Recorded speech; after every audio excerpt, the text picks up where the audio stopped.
Good morning again, everyone. I'm Yolanda McBride, the Director of Public Policy at Children's Aid.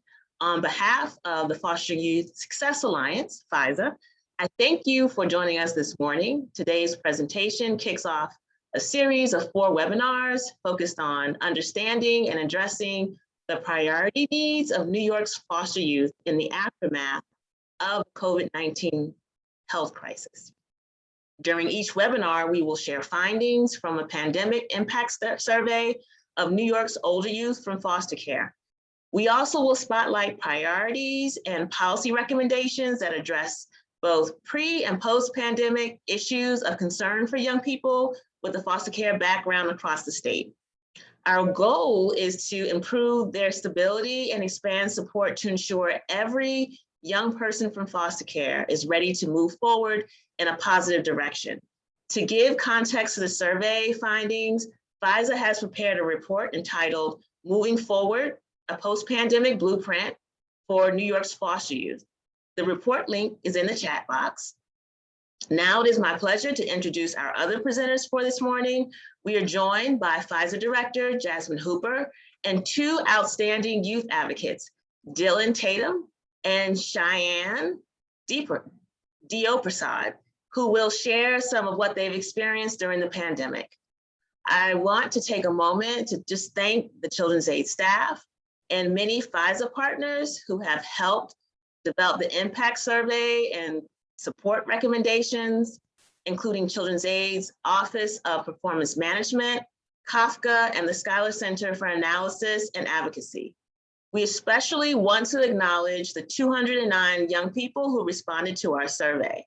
We know the pandemic was hard on everyone, but it presented unique challenges for our foster youth, many of whom were struggling to recover from personal setbacks and family trauma alongside before the virus emerged. To start, Jasmine will give a brief overview of FYSA's mission and focus for the coming year. Then we will hear how 2 FYSA youth advocates navigated life during the coronavirus outbreak. Next, we'll share some top-line findings and highlights from the Moving Forward Report's executive summary, which includes a preview of 3 policy briefs focused on housing, education, and healthcare. We will cover each of these topics in greater detail during our upcoming webinars. Lastly, we will close out the session by taking a few of your questions. Just some quick housekeeping. Everyone will be in listen-only mode. If you have questions, we ask that you please use the Q&A feature and not the chat. I'm going to say that again. Please use the Q&A feature and not the chat. We will monitor the questions in the Q&A feature and address them at the end of this presentation. This presentation will be recorded and made available on the FYSA website, and that link will also be put in the chat. Now I will hand it over to Jasmine Hooper, who will talk to you about the Fostering Youth Success Alliance. Thank you so much, Yolanda, and good morning to everyone. I'm so excited to share with you about FYSA, also known as the Fostering Youth Success Alliance, which is housed at Children's Aid and was launched in 2014 to promote responsive policies and programs that offer young people with a foster care background every opportunity to set higher expectations and achieve their goals. We do this by collaborating and partnering with city and state agencies, advocates, and stakeholders directly impacted by the foster care system, including foster youth, parents, and caretakers to address system reform. We focus our policy on several areas that are impacting the socioeconomic issues, such as K-12 education, higher education, housing, and health. Our signature initiative is the Foster Youth College Success Initiative, also known as FYSA, which is administered by the New York State Education Department and was created in 2015. The college initiative supports current and former foster youth attending public and private colleges across New York State. To date, $34 million have been invested into the initiative, which has served over 2,000 students with a foster care background at over 100 public and private colleges in New York State.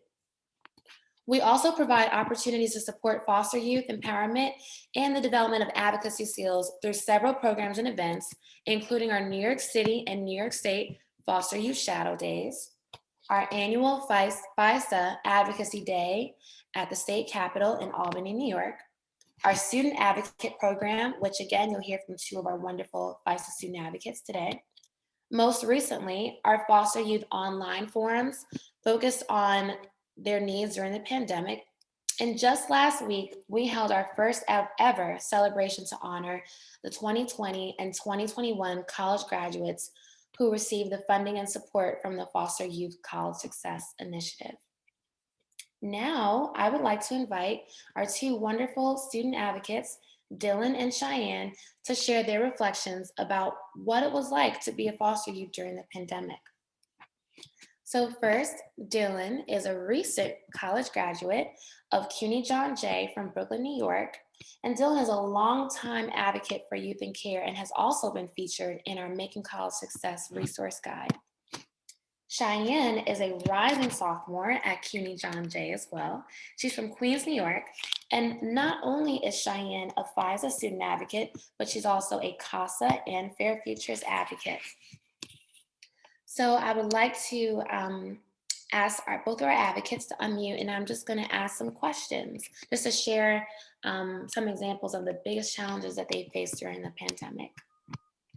So Dylan, I would like to ask you, what have been some of your biggest challenges that you faced during this pandemic? Thank you, Jasmine. Hello, everyone. Good morning. Such a pleasure to be here and just share some of my experiences over the past year. And for me, that's what that looked like was my physical health and wrapping up my last semester, not not having like any my medical needs basically met. So I got sick last year where my health just deteriorated. And I didn't know where to turn or what doctor to go to, what physician that was needed, and things like that. So it really like put a damper in like my performance and just like my overall outlook on what my final semester would look like for graduation. And not having that type of family support is something that was not motivating. Is something that kept me in a very dark place. And I'll continue to show you how FYSA has helped that moving forward shortly. Thank you so much, Dylan, for sharing that with us. Cheyenne, what have been some of your biggest challenges that you faced during the pandemic? I think some of the biggest challenges I faced was being virtual my first year going into college. It was really hard for me because transitioning from high school to college, I didn't know like who is going to be my advisor, how to like apply for classes, how to register for classes, what to do when I have a balance, who to contact. I think those things were really hard for me. Um, and also working virtually, I think in the pandemic I had two jobs and I was working virtually for both of them. So that was really extremely hard for me. I can understand, Cheyenne. Thank you for sharing that with us. So Dylan, what supports have been most helpful for you during the pandemic? Access to the FYSA funding was a tremendous amount of support just because transitioning from outside into virtual learning and dealing with like my physical health not being well, maintaining my housing was something that was top priority, something that was important to me, but that was something that I was worried about because I just wasn't like feeling well or I wasn't my best. So definitely the FYSA funding has alleviated a lot of the stress that I was faced with. Also, just the advocacy portion of being able to use my experience, use my voice to inspire change on a local and state level has been helpful. The professional development aspect of the program is something that I really appreciate because although I was going through all of these hurdles and challenges, the support that I received from my coach from from the FYSA funding and the support that I received from being a FYSA advocate it has affected my professional life in a positive manner, and it has kept me in a healthy mental space. Thank you, Dylan. Cheyenne, what supports have been most helpful for you during the pandemic? I think that my FISA team helped me definitely. I know we had a weekly check-in, and it was really helpful for me to just speak my mind and have people that could relate to me and have the same experiences as me and they could help me. That definitely helped me. Also, my Fair Futures coach helped me, and like they helped me with my emotional and mental health because through the pandemic it was really hard for me to just sit in one place, sit at home the whole time. And when you're in a foster home, it's not always could not always be the best place for you to be where you want to be, and it's really hard for you to just have to be there because of the lockdown. Totally understandable, Cheyenne. So everyone is in the process of re-entering life now post COVID-19. Dylan, what has been your process or your recovery plan for re-entering life post COVID-19? That's a really good question, and happy to answer it. FYSA has also afforded me the opportunity, as Cheyenne previously mentioned, to be mentored. And I think that was a really good aspect that I was just missing life before, even life before COVID. And just planning out what like my last semester was gonna look like, planning out what those plans were. My mentor has encouraged me to stay focused and stay positive and to apply for scholarships or programs that I'm interested in, which I did. And I did get a scholarship, but my recovery plan of what that looked like of taking those LSAT courses and applying, to law school, the application process, and still navigating the healthcare system and getting some assistance in what that oversight looks like would be extremely beneficial to me as a recent graduate and as someone who's interested in just like lessening a lot of the struggles that you think you're facing and not having access to proper healthcare and not having that direct assistance in finding a physician to get to a diagnosis as a woman of color is something that I would definitely appreciate if that type of like mentoring and that professional development continued a little bit past graduation, especially as things just ended so abruptly and are just beginning to open back up outside. Absolutely. And we're very proud of you, Dylan, to hear you have such aspirations. Cheyenne, same question for you. Can you talk to us about your personal recovery plan? I think that my recovery plan, when everything in the pandemic ends, I'd actually be able to go on campus to school, and I'm really excited for that. Hopefully, I will um, reapply to ETV and get some more financial aid in order for me to dorm and things of that sort. I'm really looking forward to more in-person things and having my own space and starting to be more independent because I feel like this pandemic put me in a setback. I could have, had more experiences. Um, I think that I'm really ready to like, be free, like a little bird leaving the nest and start my own experiences, be more independent. So I think stuff along those lines, I'm really ready to start. Absolutely. Thank you so much, Dylan and Cheyenne, for sharing your personal experiences. We recognize how much the pandemic has disrupted your lives and also how it reveals some long-standing issues facing many youth with a foster care background.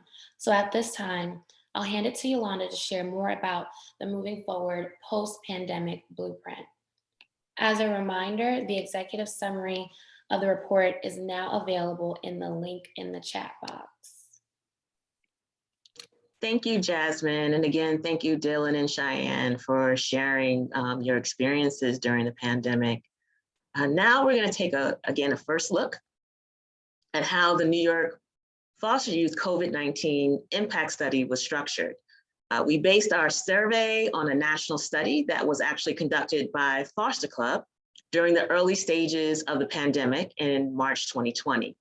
We wanted to follow up about a year later to see how the public health crisis was affecting New York's older foster youth, including young adults that have transitioned from the system. The Foster Club survey was actually a national survey. So the survey results that we are going through are from New York State specifically. Staff from Children's Aid, the Schuyler Center for Analysis and Advocacy, and the Council of Family and Child Caring Agencies, CAFCA, designed the study's survey instrument. Our targeted age group was 18 to 26.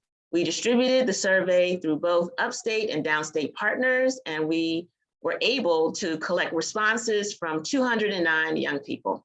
Similar to the Foster Club study, we looked at a variety of issues and concerns related to living through a public health crisis, including housing stability, healthcare, education, both K-12 and post-secondary, financial status, including employment, stimulus payments, and unemployment benefits, food security, changes in attitudes and anxiety levels as a result of the pandemic, youth support systems, and top concerns for the immediate future.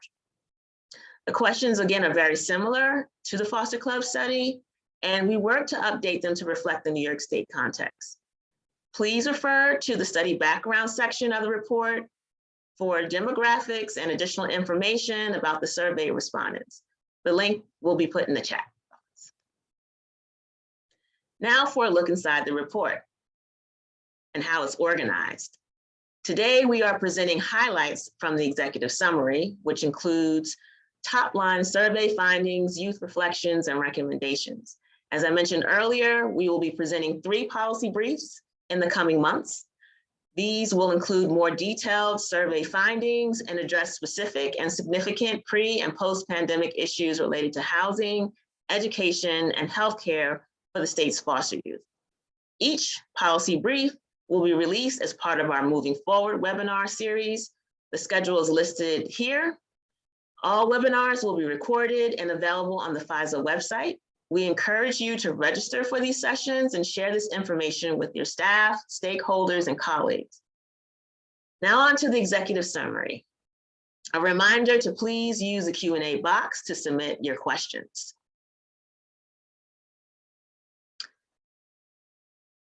First, we will go to housing.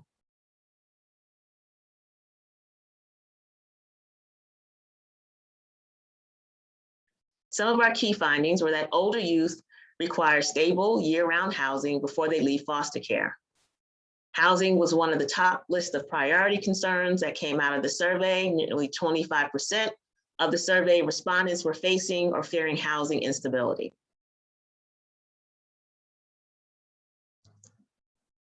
Some of the priorities and recommendations that came from the survey: improve and increase direct assistance to help former foster youth secure and maintain supportive housing in New York City.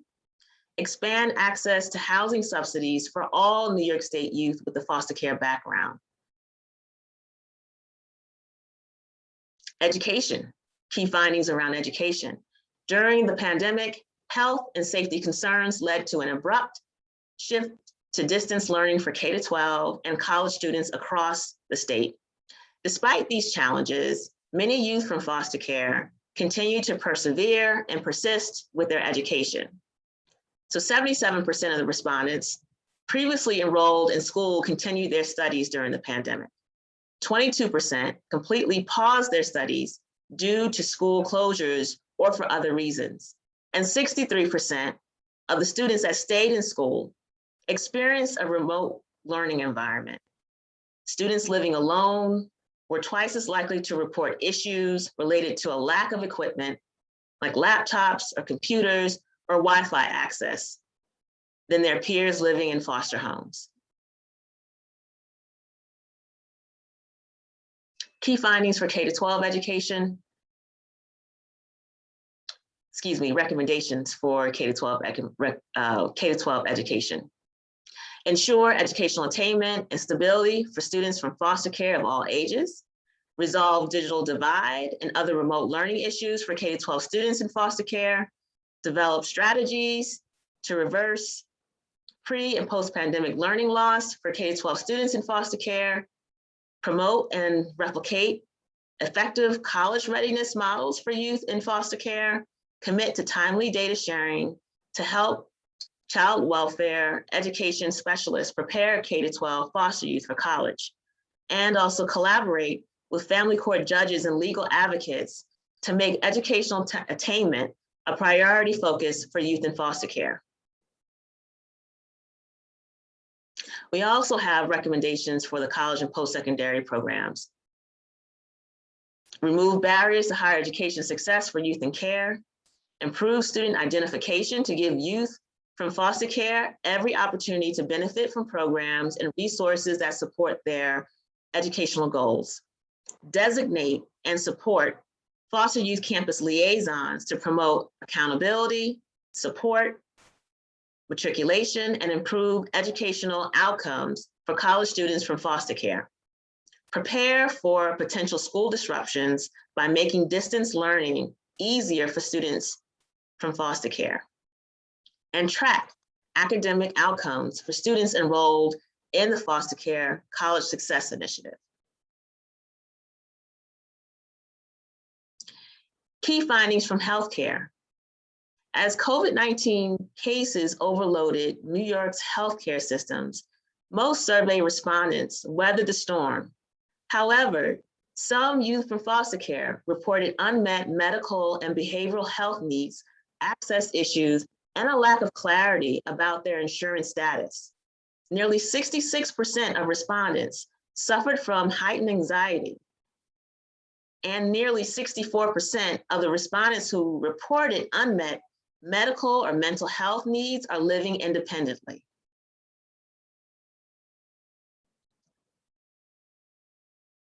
Some of the recommendations from the healthcare in terms of how to address some of the issues that came from the survey. Create educational materials to provide information regarding health insurance coverage to current and transition age foster youth. Increase transitional supports to help older youth leaving foster care better manage their health care on their own. Extend eligibility for the Medicaid Health Homes program to include current and former foster youth up to age 26. Advocate for Medicaid reimbursement rate increases to maintain and expand telehealth services, and change the Medicaid threshold rule to make it easier for providers to deliver comprehensive and convenient care to patients. Now I will hand it over to Jasmine, who will talk to you about some additional concerns that came out of the impact study. Thank you so much, Yolanda. So while these are not the top line findings, these are some other very important data findings that we wanted to highlight. So 82 survey respondents reported some level of food insecurity as a result of the COVID-19 health crisis. We asked, sorry, one of the questions that we asked were, during the last month, was there a time when you skipped a meal? We found that 35 respondents indicated that. Thankfully, 109 respondents did say that they were okay with food, but some of the larger findings were that students indicated that they've eaten less than they thought they should, that they worried that they didn't have enough to eat. And I just want to highlight that for this question, multiple responses were allowed. So a student could, or excuse me, a youth could indicate that they have been hungry and haven't eaten, and they've had to skip a meal. Next slide, please. Other concerns that we've asked questions around were around employment. Like many Americans during the pandemic, they've experienced a negative impact on their employment status. And we found that that was 93 survey respondents indicated that they were impacted by this negatively. So we found that 51 students said that they were laid off because of COVID-19. Thankfully, on the positive end, 68 did indicate that their employment status did not change. And 6 indicated that their work hours increased. But 43 said that their hours decreased, and 14 indicated that they had to move away from their job location. Other concerns were around the economic stimulus payments and unemployment benefits. So we found that there was a lack of clarity around eligibility and application requirements, and that was a very common reason for why youth who were eligible did not actually receive a stimulus payment. And a direct quote from one of our respondents was, I don't understand why I never received anything. I need a stimulus, but no one is helping me. Please help. We also asked questions around youth support systems. So the survey asked foster youth to share reflections about how COVID-19 has impacted their ability to cope with daily life and navigate difficult situations during the pandemic. Housing displacement and the shift from in-person to virtual interactions left some youth feeling more vulnerable and disconnected from their usual support systems. 21% reported that their support system got smaller. 19% shared they felt more isolated from their support system. 13% said that they lacked the transportation to be able to see others, and 4% lacked the proper tools to communicate with others, such as internet and phone. But on the positive end, 26% did indicate that there was no change in their support system, 9% indicated they're more connected to their support system, and 7% indicated that their support system grew. And these are, in the report, you'll find that we did, again, pull some of the quotes directly from the youth respondents. So one quote was, if I fail in school, I can end up in a homeless shelter. Some of my friends have gone upstate to stay with their parents, so I have been feeling a bit alone. I have no friends, no family, I am alone. So this is just more on some of the youth's experiences with their support system. Now we ask what type of supports have made a positive difference in their lives during COVID-19.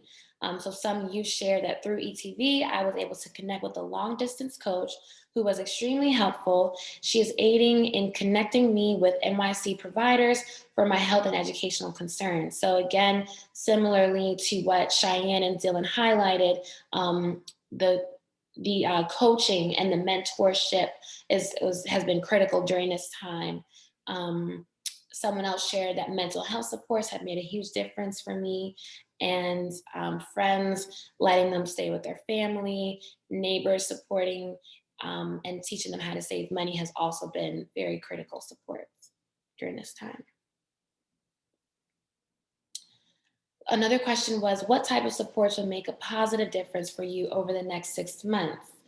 Someone said, support from career counselors to find a new job so I can get more income to support myself during these chaotic times. Another quote said, a support system to guide me and prepare me to be able to get my own place. Someone said, just having someone to consistently talk to. We know that's very important. And reassurance of my living situation and a backup plan.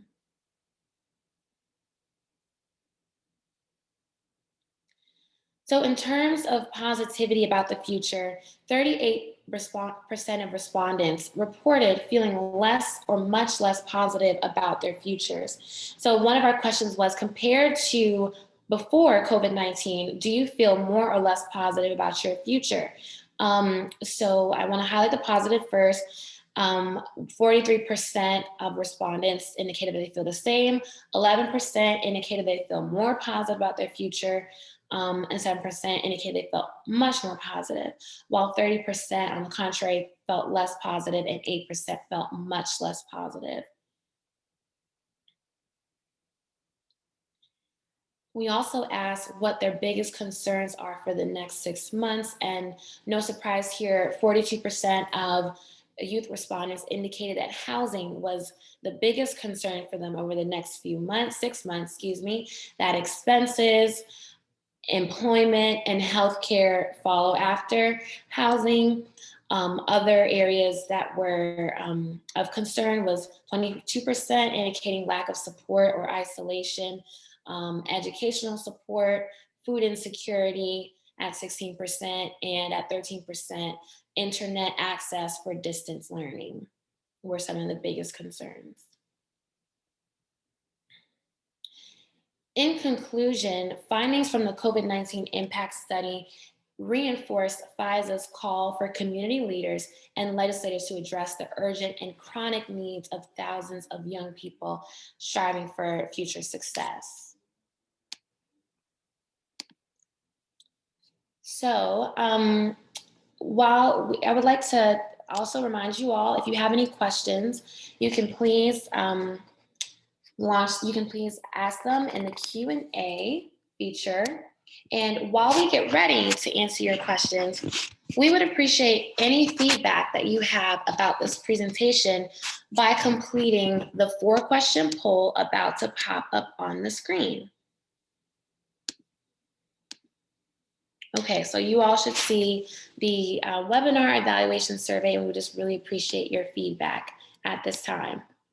And the questions asked, so please rate your satisfaction with this webinar by answering, how likely are you to read our report, Moving Forward, a Post-Pandemic Blueprint for New York's Foster Youth?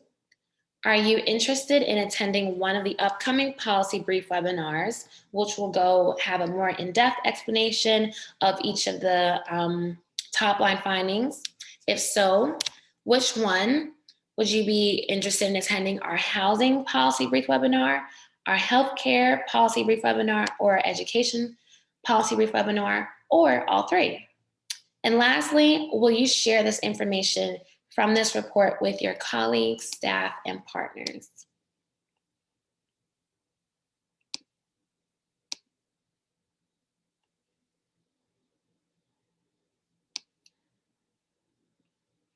So I'll give you all a few more seconds. I see people are submitting the poll. Thank you so much.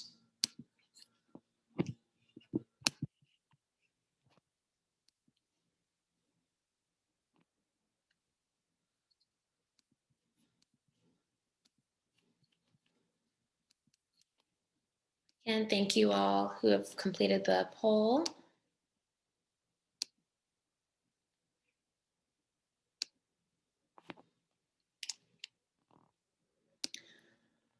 Okay, so I will be closing the poll shortly, and we will take a few of your questions now. So let me close the poll.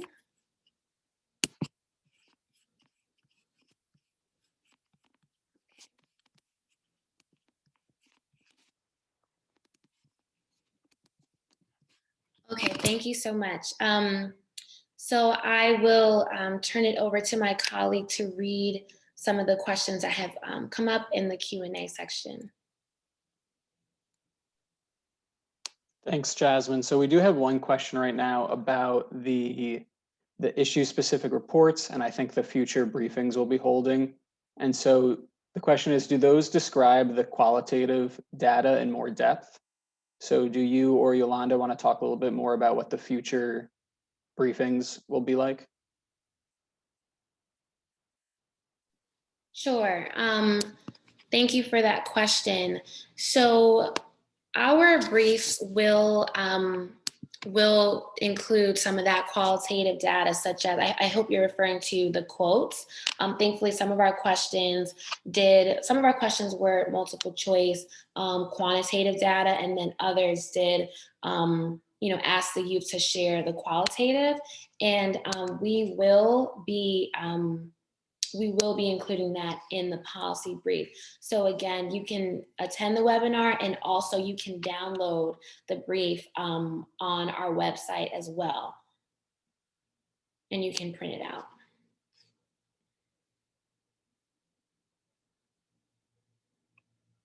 Thank you, Griffin. Next question.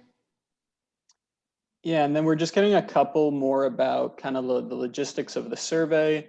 So one question asks, did you encounter any friction collecting the survey results? How did you decide upon the incentive? Was it effective? And then a second question's kind of in the same vein, what strategies were used to connect with students who were resistant to communication they were going through? How did you connect when they might not have responded to emails or phone calls? Thank you so much for those questions.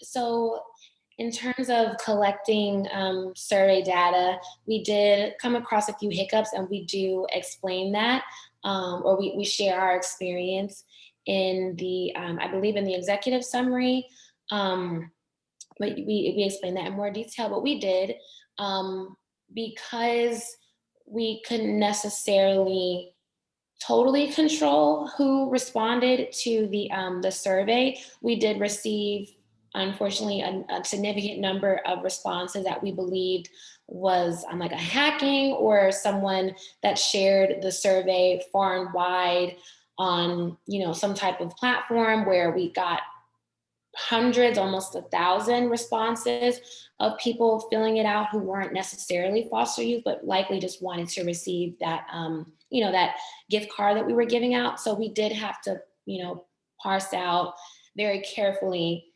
who, was a part of that group and who actually were youth that were responding to the survey. So we did receive that hiccup. And I think there was a second part to that question. How did we decide on the $25 incentive? We do believe that it was effective, financial support is very crucial during this time. And I believe we chose that incentive because I believe the Foster Club survey did a similar incentive. So we wanted to replicate their survey for New York State. And excuse my background noise. The second question was, what strategies were used to connect with students who were resistant to communication? So our strategies were, really sorry for the background noise. Our strategies were connecting with our New York State and New York City partners. Again, FYSA does work in coalition with child welfare agencies, state agencies, and youth with our advocates. So we disseminated the survey through our networks, and we relied on our partners to share the survey and get their youth to fill out the survey themselves. But I hope you're referring to that. And if you're just talking about just connecting with youth when they're resistant to outreach during this time, I think that we just have to, lead with compassion and understanding that, on top of what we are all experiencing as a result of this pandemic, as we know, many of our youth have compounded histories of trauma already that are only heightened during this time. So just leading with compassion, letting them know that, there's no pressure, but we're here for you. I want to check on you. I want to make sure that you're okay. And oftentimes, it's helpful just as a human being to be reassured in that way. So I think our youth really appreciate that reassurance. So thank you for that question. What was the next question, Griffin? Thanks. So we got a question that I think I'll throw over to Yolanda about the plan for trying to get some of these recommendations actually implemented. Thanks, Griffin. So again, as Jasmine stated, the Fostering Youth Success Alliance, FYSA, we do work in coalition. And so we have created working groups to go through the survey results and also think about some of the recommendations. So the recommendations that you see reflected there are from our youth advocates, some of our partners that we work in coalition with. And our plan is to work in coalition with some of our partners who are already moving some of these recommendations forward. And for those that we don't have a partner or coalition that is working on those recommendations, our plan is to develop strategies around how we can get the recommendation in front of either elected officials and or government agencies. For example, if there are concerns, there were specific concerns around housing, and the majority of the housing concerns were about New York City and housing because of the housing stock there's not as much affordable housing stock. And so we have been reaching out to both ACS and also NYCHA about our housing recommendations, and we've been in conversations with both those agencies around our concerns with housing and trying to work to address the concerns that were raised by young people through the survey. Thanks, Yolanda. The next question I think I actually want to field to our student advocates on the line. So we got a question about basically how we think the increased housing instability, cynicism about outcomes, and increased employment instability will impact higher education attendance and successful outcomes for foster youth in the upcoming semesters.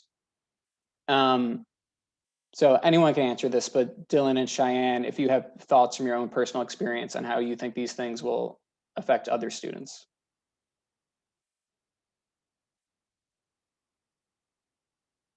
I'll take a stab at it. Just from personal experience, I know that housing instability, unemployment, or any just like incident of like a healthcare crisis can cause a student to want to not a student to want to discontinue their studies. So I would predict that it would have a negative, definitely a negative effect on educational outcomes if there is no remedy, or if there's no middle ground, if there's not a sustainable support. And I can add to that. I definitely remember one time when um like I think I had something wrong with my tooth and I had a problem getting it covered, and it was really hurting me and I had no idea what to do, and because of that I had to like miss school. I had to like go run around try to find who I could contact to get that taken care of and things of that sort. And also like if there's not housing for a youth in care, it would be really hard for them, and that would also choose them to lead them to like not be able to focus on their studies and things of that sort. So yeah.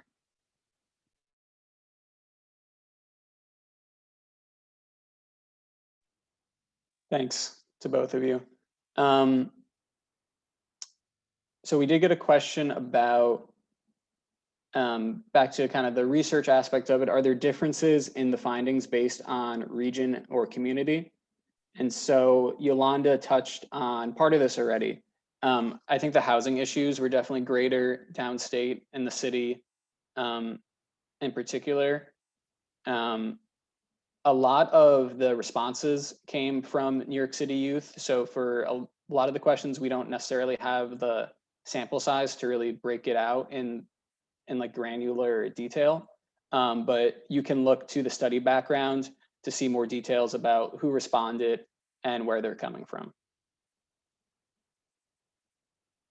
And then we got another question about kind of outreach that program providers are doing. So Cheyenne and Dylan, maybe this would be a great question to get your feedback on too. But the question is that, you know, program providers did try to address some of the lack of supports that we've identified here. And so the question is, are they not reaching many students? And if so, why do you think not? Do they need to be better about informing youth about the availability of resources? I think that at least for me, I know that FYSA put together a place where all the resources are, you know, together, but also like some people, which is great. I wish there was more of that. I wish there were more packets that all the resources were put together and we could just go and simply find what we need. But also word travels by, you know, word of mouth, and there isn't always everybody who knows everything. And there are also people who give you the wrong information, and you know, one person tells you to go find at least four other people who knows that information, but they don't know what's the right answer. So it's like a lot of running around for youth, and I think that's really I think that's like the problem. I definitely agree with Cheyenne, but not only just because the information may not be getting around, but also because just a lot of lives were just disrupted by COVID. So their living situations may have changed along with like their access to computers. So a lot of the information is electronic and they may not have access to that right now. So I think that youth just need to be better informed about the resources that they have educationally, professionally, and that are available to them as they near aging out. Thank you. And then Jasmine, for you, we got a question. I think this is kind of going back to the like about FYSA section in the beginning. Can you just explain a little bit about what Foster Youth Shadow Days are? Absolutely. Thank you, Griffin, and thank you for that question. Yes, so actually, we are this week holding our New York City Council Foster Youth Shadow Day, and it is happening virtually, but traditionally, our shadow days are an opportunity for youth across the city and or state to shadow elected officials. So for our New York State shadow day, that would be assembly members and senators. And so how it has happened in the past before the pandemic, every year in the end of January, we have our annual FYSA Advocacy Day in Albany.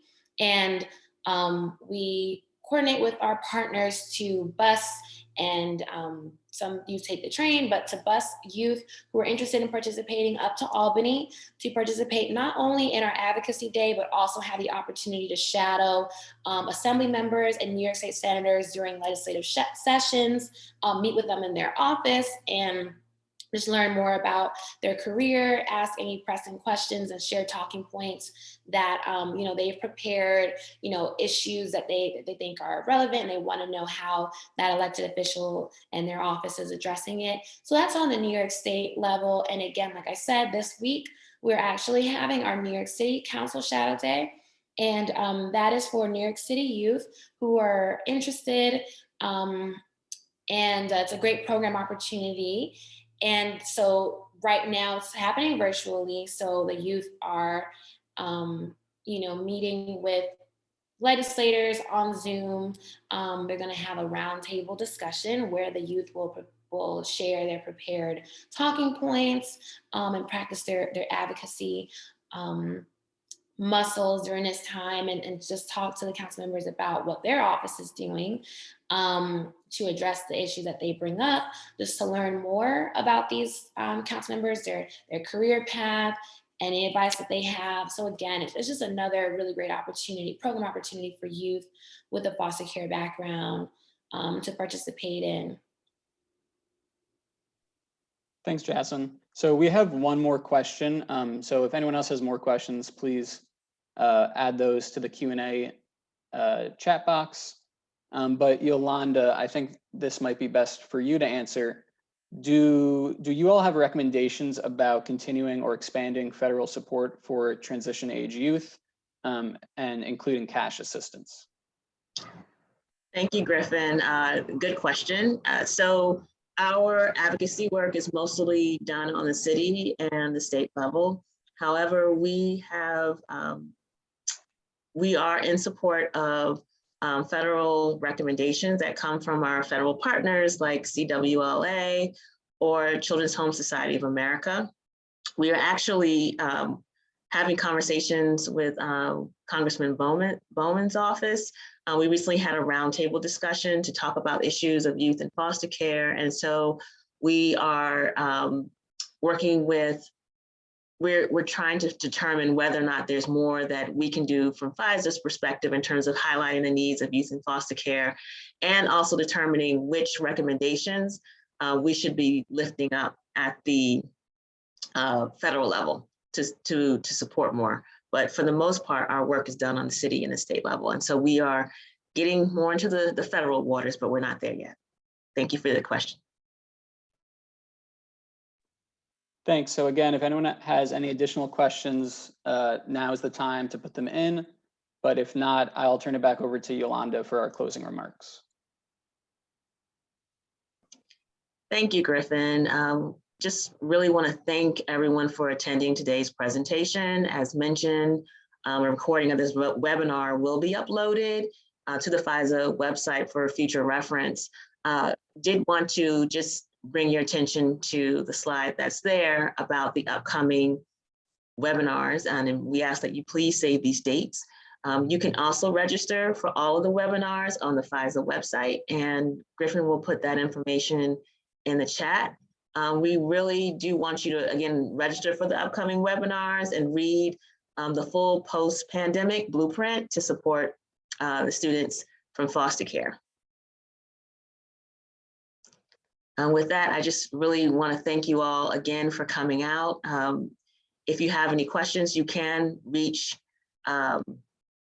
we can reach us at FYSA@children'saidnyc.org. Our contact information is there. And again, we will reveal new sections of the report in conjunction with the webinars. And so I just want to make clear that if you click on The icons for the policy briefs, they will not show up yet because we are finalizing the recommendations. But please, please, please register for the upcoming webinars and just reach out to us if you have any additional questions. We are here to be a partner to kind of move these issues and recommendations forward on behalf of young people in foster care. And we really appreciate you again attending today's webinar. Thank you and have a great day.